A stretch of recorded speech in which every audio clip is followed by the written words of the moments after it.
Iran के chief of staff major general Ali Abdullahi ने फारस की खाड़ी के देशों को अमेरिका की सैन्य गतिविधियों में मदद न करने की चेतावनी दी है। उन्होंने कहा है कि ईरान अमेरिकी सैन्य ठिकानों और विमानों पर नजर रख रहा है और अगर एक भी गलत कदम उठाया तो नतीजे विनाशक होंगे।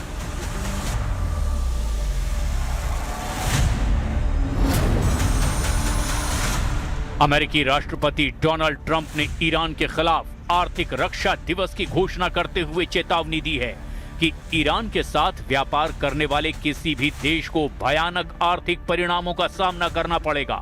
अमेरिकी राष्ट्रपति डोनाल्ड ट्रंप ने ईरान के खिलाफ अब तक का सबसे सख्त इकोनॉमिक वॉरफेयर और ईरान पर पलटवार और आर्थिक घेराबंदी अभियान की शुरुआत की है।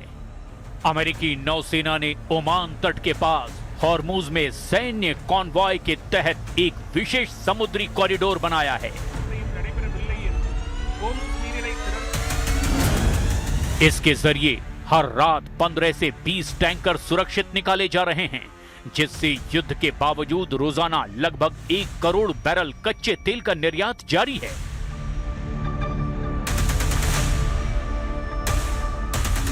बलूचिस्तान के पंजूर में बड़े सैन्य अभियान के तहत पंजूर जिले की चिदगी क्षेत्र में बलूच विद्रोहियों के खिलाफ बड़े सैन्य अभियान की शुरुआत हुई है। कई कार्रवाई में साम्राज्यवादी तकनीक का भी इस्तेमाल किया गया, जिससे इलाके में कई धमाकों की खबर है। बलोचों ने पाकिस्तानी सेना को तत्काल बलूचिस्तान से निकल जाने की चेतावनी दी है। बलूच नेता ने पाकिस्तानी सेना को हमलावर बताया है और बलूचिस्तान छोड़ने से पहले सारे हथियार सरेंडर करने की मांग की है। सोशल मीडिया प्लेटफॉर्म एक्स पर एक बयान शेयर किया, जिसे रिपब्लिक ऑफ बलूचिस्तान के हवाले से जारी किया गया है। बलूचिस्तान पाकिस्तानी सेना को एक हमलावर सेना मानता है। इसमें मांग की गई है कि पाकिस्तानी सेना बलूचिस्तान छोड़ने से पहले अपने सारे हथियार और सैन्य सामान सौंप दे। नई दिल्ली में मौजूद पाकिस्तानी उच्चायुक्त के बाहरी हिस्सों पर भारतीय अधिकारियों के द्वारा बुलडोजर के जरिए अवैध निर्माण और सुरक्षा अवरोधकों को हटाने की कार्रवाई की गई। रूस ने साल 2026 का सबसे बड़ा हमला यूक्रेन पर किया है। दावा किया जा रहा है कि रूस ने 20 से ज्यादा बैलिस्टिक मिसाइलें एक साथ राजधानी कीव पर दागी हैं। यूक्रेन ने सीमा से करीब 1200 किलोमीटर दूर रूस के तातारस्तान प्रांत में मौजूद औद्योगिक शहर निज़्हनेकाम्स्क को निशाना बनाकर घातक ड्रोन हमला किया। इस हमले में तेल रिफाइनरी और नागरिक ठिकानों को नुकसान पहुंचा, जिसमें 13 लोगों की मौत हो गई, 48 से ज्यादा लोग घायल हुए। यूक्रेनी वायुसेना ने सीमा से 2200 किलोमीटर दूर साइबेरिया के ट्यूमेन में मौजूद टोबोल्स्क नेप्टेखिम पेट्रोकेमिकल कॉम्प्लेक्स की सेंट्रल गैस फ्रैक्शनेशन यूनिट को निशाना बनाया, जिससे रूसी ईंधन आपूर्ति प्रणाली पर बहुत ज्यादा प्रभाव पड़ा। यूक्रेनी सैन्य खुफिया एजेंसी यानी GUR के मुताबिक रूस ने यूक्रेन के पास अमेरिका में निर्मित पैट्रियट इंटरसेप्टर मिसाइलों की कमी का फायदा उठाने के लिए अप्रैल से ही बैलिस्टिक और क्रूज मिसाइलों का उत्पादन 10 से 20% तक बढ़ा दिया है। रूसी सेना ने अपने पुराने प्रोपेलर ड्रोनों की जगह पर नए जेट चालित केरन 4 और केरन 5 ड्रोनों का उपयोग तेज कर दिया है। इनकी उच्च गति के कारण यूक्रेनी वायु रक्षा प्रणालियों के लिए इन्हें इंटरसेप्ट करने का समय काफी कम हो जाता है।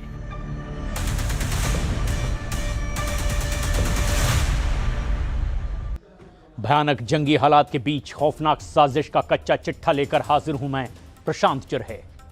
एक बार फिर से मध्य पूर्व में महायुद्ध का अलार्म बज चुका है।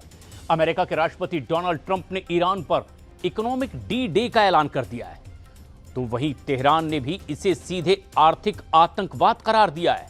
उधर पेंटागन ने रिकॉर्ड 2.25 लाख करोड़ का नया मिसाइल प्लान चालू कर दिया है। वहीं दूसरी तरफ ईरान ने खाड़ी के अरब देशों को अब अंतिम चेतावनी दे दी है। कहा कि हमारी नजरों से कुछ छिपा हुआ नहीं है।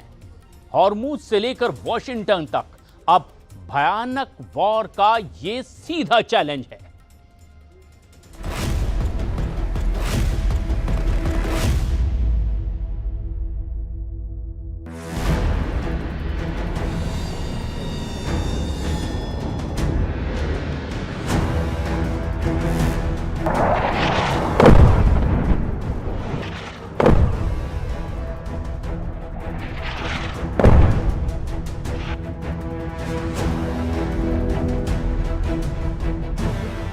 आज मध्य पूर्व से लेकर वॉशिंगटन तक और तेहरान से लेकर फारस की खाड़ी के तमाम अरब देशों तक बारूद की ऐसी गंध फैल चुकी है जिसने पूरी दुनिया की अर्थव्यवस्था और वैश्विक शांति को एक ऐसे मोड़ पर लाकर खड़ा कर दिया है जहां से वापसी का रास्ता बंद दिखाई देता है। अमेरिका के राष्ट्रपति डोनाल्ड ट्रंप ने ईरान के खिलाफ जिस इकोनॉमिक डी डे का ऐलान किया है, तेहरान ने उसे सीधे शब्दों में आर्थिक आतंकवाद करार दिया है। इधर पेंटागन ने रिकॉर्ड 22.9 बिलियन डॉलर यानी करीब 2.25 लाख करोड़ रुपए का एक ऐसा सीक्रेट मिसाइल और डिफेंस प्लान चालू कर दिया है जिसने साफ कर दिया है कि अमेरिका ईरान और रूस के साथ एक लंबी विनाशकारी जंग की तैयारी में उतर चुका है। वहीं दूसरी तरफ ईरान के नए सशस्त्र बल प्रमुख मेजर जनरल अली अब्दुल्लाही ने फारस की खाड़ी के तमाम अरब देशों को अंतिम चेतावनी जारी करते हुए कहा, हमारी नजरों से कुछ भी छिपा नहीं है। अगर अमेरिकी सेना को मदद की तो अंजाम सीधा युद्ध होगा।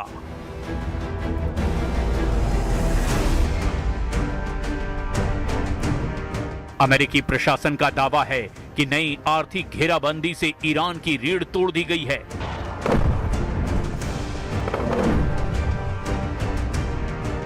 और उसकी अर्थव्यवस्था कुछ ही हफ्तों में घुटनों पर आ जाएगी। लेकिन क्या तेहरान इससे डर गया है? जवाब है बिल्कुल नहीं। ईरान के विदेश मंत्री सैयद अब्बास अरागची ने इसका करारा जवाब दिया है। अरागची ने न्यूयॉर्क टाइम्स और रॉयटर्स के अंतर्राष्ट्रीय रिपोर्ट्स का हवाला देते हुए ट्रंप प्रशासन को आईना दिखाया है।